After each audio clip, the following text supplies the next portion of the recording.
Hey, you. I need to talk to you about something. Wait. 1 second.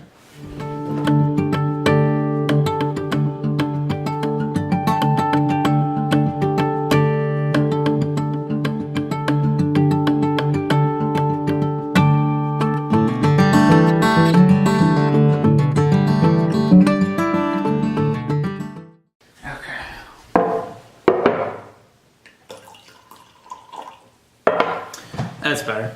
In today's video, we're going to talk about 4 benefits of coffee.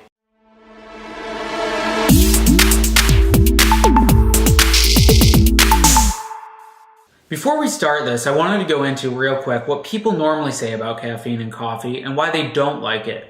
They always say you're going to buzz out. They say that you're going to get caffeine addiction, and they also say that it's going to interrupt your sleep. Although they, remember from Question Everything, fundamental number 7, don't actually exist. And using facts today, we're going to talk about the 4 benefits of coffee, the benefits of this golden delicious brew that I love, and I hope you do too.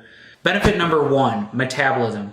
Caffeine itself helps to boost metabolism, warm up your hands and feet, decrease stress. Yes, decrease stress, depending on if you have the right glucose and if your body can metabolize it correctly, and so much more. See, the fact of the matter is, caffeine itself, the molecule, allows your body, your mitochondria, to uptake more energy and to output more energy. Well, a lot of times people attribute caffeine and its energy to only breaking down adenosine. Coffee itself actually helps to improve metabolic state, to improve the efficiency of the cell, and to allow the cell to increase its creation of ATP, which is our main foundation of energy.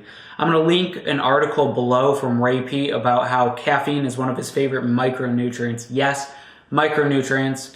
Benefit number 2, coffee is great for habits and routines. So an often overlooked aspect of habits and routines are these little state changes and these little ways to honestly glue the routine or the habit together.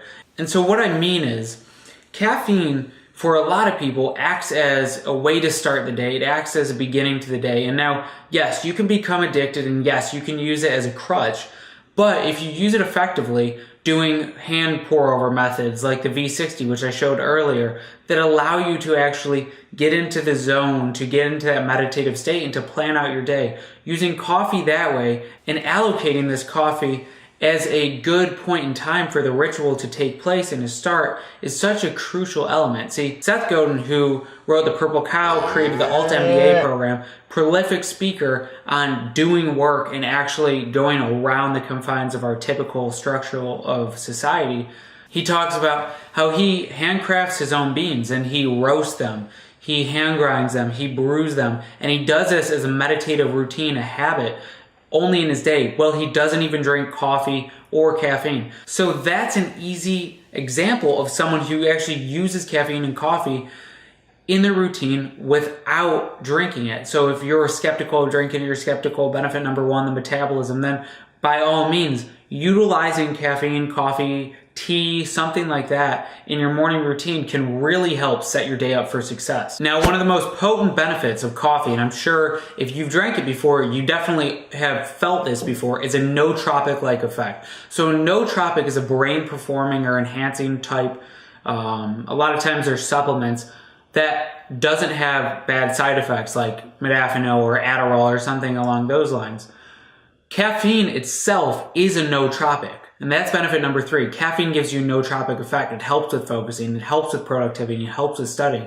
And the reason is, when coffee gets into your body, your bloodstream, that caffeine can actually go into your brain and get to increase cognition, to increase focus and performance, and allow your neurons to fire actually quicker. So the caffeine from coffee is actually working in a way that allows you to think more clearly, and that's why people get hooked on it for work and for other things. They end up drinking 13, 14 cups a day.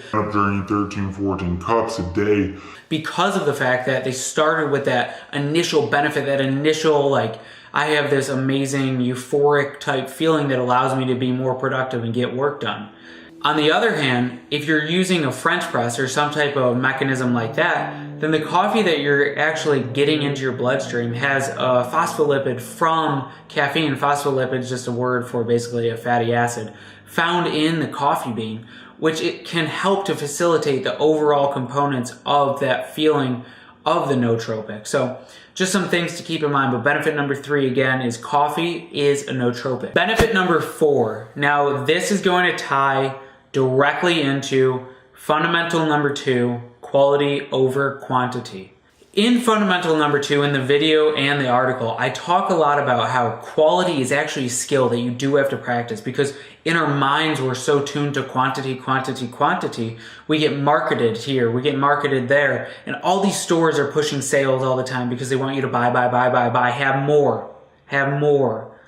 In reality, practicing minimalism, practicing a actual conscious quality, allowing yourself to just get the things that have a purpose in your life is so important. And guess where you can start? Coffee.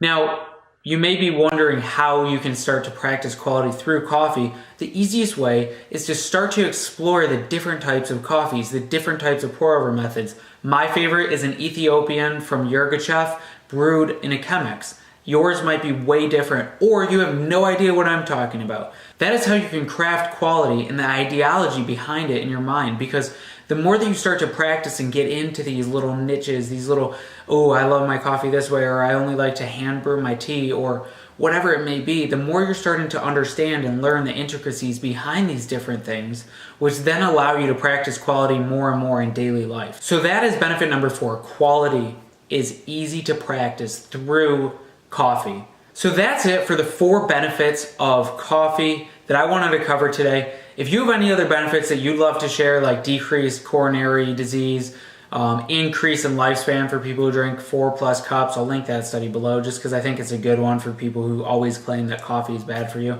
then put it in the comments below. I'd love to read through that, have a little bit of dialogue with you.